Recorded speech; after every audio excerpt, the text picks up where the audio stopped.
সহজলভ্য, পুষ্টিগুণে ভরপুর, সুস্বাদু হওয়ায় কলা প্রতিদিনের খাদ্য তালিকায় অন্যতম স্থান দখল করে আছে।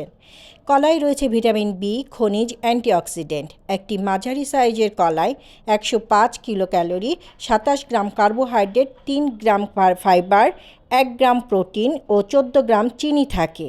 এছাড়াও ভিটামিন সি, ভিটামিন বি6, পটাশিয়াম রয়েছে, যা শরীরের জন্য খুবই গুরুত্বপূর্ণ উপাদান। কলা থেকে থাকে পটাশিয়াম, যার কারণে হৃদরোগের ঝুঁকি কমায়। কলায় থাকা ফাইবার হজমের শক্তি বৃদ্ধি করে, কোষ্ঠকাঠিন্য দূর করে এবং পরিপাকতন্ত্রকে ভালো রাখতে সহায়তা করে। কলায় কার্বোহাইড্রেট থাকায় তাৎক্ষণিক শক্তি যোগায়। কলায় থাকা ট্রিপ্টোফ্যান নামক উপাদান মস্তিষ্কে সেরোটোনিন নামক হরমোন তৈরি করে, যা মনকে ভালো রাখে। ওজন কমাতে সহায়ক, রক্ত স্বল্পতা দূর করে, ত্বক, চুল, হাড়ের জন্য ভালো, ক্যান্সার প্রতিরোধক। ভিটামিনের ঘাটতি পূরণ করে, পেশি গঠনে সাহায্য করে, পরিপাকতন্ত্রের জন্য ভালো, গাট হেলথকে ভালো রাখে এবং ভালো ব্যাকটেরিয়া তৈরিতে সাহায্য করে থাকে। এই উপকারিতা বলে শেষ করা যাবে না। কলাই মানবদেহের অতি গুরুত্বপূর্ণ একটি বন্ধু। ভালো থাকবেন, ধন্যবাদ।